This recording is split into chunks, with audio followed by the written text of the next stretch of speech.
Frozy. Hey, man. Yo, boy. Diz.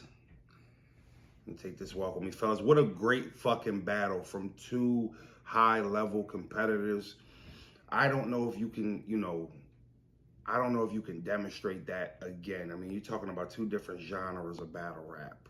Two greats in their own respective genres. And yeah, there is genres. If you didn't know that, go watch Max Out 1 and then go back and watch GTX. Two different genres of battle rap, right?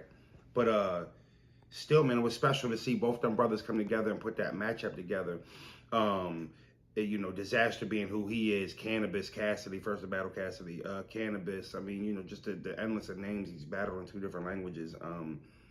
It doesn't get any more polarizing than him. As far as when you talk about West Coast, he's kind of got that whole scene on Smash. And then we got the algorithm. The algorithm, right? Biggest battler in battle rap right now. Clashing. And they put on a great performance. They did. It was close. It was close, y'all. There was not a clear, definitive cut winner here. It's a super debatable battle. And I think it's all about what you like. And that's how close it was. And hats off to Diz for that. Now, Easy, I really think this is going to be good for Easy in the long run, right? Everything isn't easy, no pun intended. And I think as great as he is, he hasn't faced any adversity in the ring, right? He hasn't had an away game where he's actually battling a dude on his home turf, right? And I'm not sure if he's battled any of the New York battlers in New York, but I mean going on a road trip across the country in Dizaster land and battling him in front of all his people. And it wasn't as clean of a victory as we're used to seeing from Easy. And that's a good thing in my opinion. In battle rap, no matter how long your run is, how many battles you win in a row, at some point it's not going to go as smooth as you're used to it going. And I thought this was the first time Easy got a little bit of that. And he had to really crawl and scratch to get his way out of this one in a road game. And I thought he did it. I gave Easy the battle. But I'm not mad at anybody saying they had it for Diz. He represented himself well enough. Now, back to Easy. His first round was okay. Both of their first rounds looked like they were warming up a little bit. Crowd could have been slightly dead. Second round, Easy has a really good round. He ends sloppy, right? He's too good for that too. He knows that. When you are one of the top battlers in the world in your prime, and what the standard he holds himself to, he knows he can't end rounds like that. And I know he left a little bit on the field with that second round. Only thing I thought that helped him get away with it was I thought it was Diz's worst round of the battle, his second round. He pulled a shirt off. He was stripping all battle. He pulled his shirt off, had a Papoose shirt on. The crowd was like, okay, cool. But it didn't really hit that much. Easy had a good second round. Again, he ended abruptly. And then the third round was they were bombing in the third. That's when you got to see, all right, this is getting good. This was a good battle. Diz's best round was his third round. I could argue it was Easy's. Because it was clean. It was the cleanest round he had, and they were both dropping bombs on each other.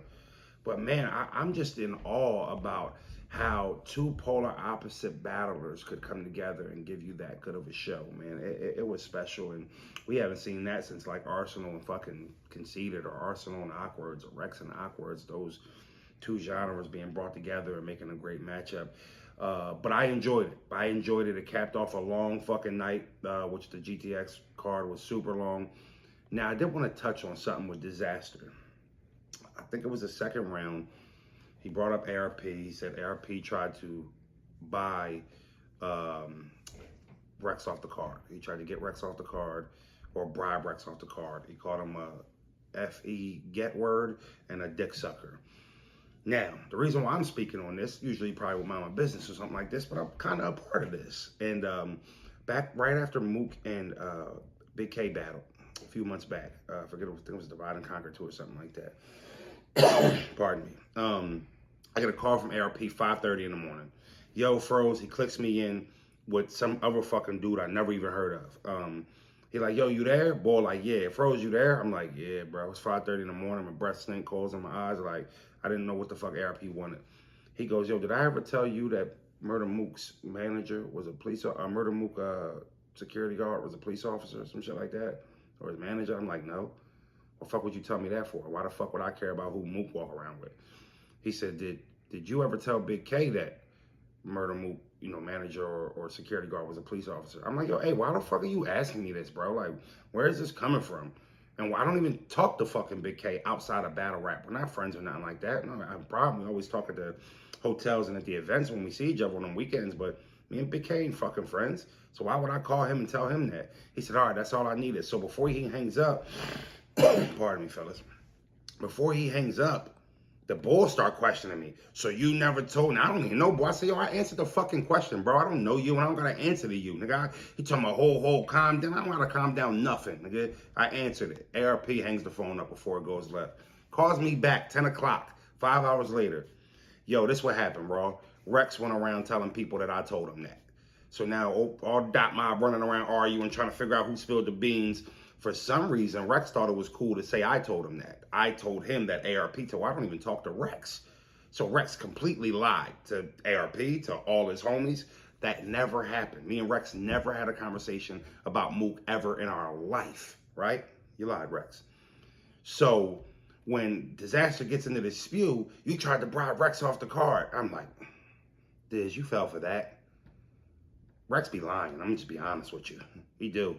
And you fell for it. Obviously, you were gullible enough to fall for that. And it had you calling ARP dick suckers and forgets, and shit like that in your battle. And you look like a fool. And the reason why I say that is because why would he try to bribe T-Rex off the card? He has no ties to RBE. He's not an RBE artist. We don't want him at RBE. We'll have him for a battle. He's T-Rex, but why wouldn't he pull A-Ward off the card? He's on max out. Why wouldn't he pull Big K off the card or bribe them? Why would he bribe Rex? That didn't connect for you at all? You couldn't put that together? That alone should have made you call and say, hey, yo, I'm here in X, Y, and Z. But no, you're Dizaster, and you just went for it and thought it was a little corny and distasteful, man, especially because I knew the behind-the-scenes situation with all that, and you fell for it. But all in all, so I just had to make you take the walk with me for that, Diz. All in all, the battle was good. I enjoyed it, fellas. I'm eager to see day 2. Day 0, I didn't watch that. Day 1, I did. Hopefully, day 2 isn't as long as day 1 was. But all in all, I had a 2-1 easy to block captain over Diz. Great battle. Shout out to Lush 1. Shout out to Roan. You did a hell of a job. And again, I'm eager to see day 2. Any good battles, I will recap them. Comment in the comment section, like and subscribe. Let me know what you want me to talk about, and I will cover it as I watch this event and as it goes. So let me know. Frozy.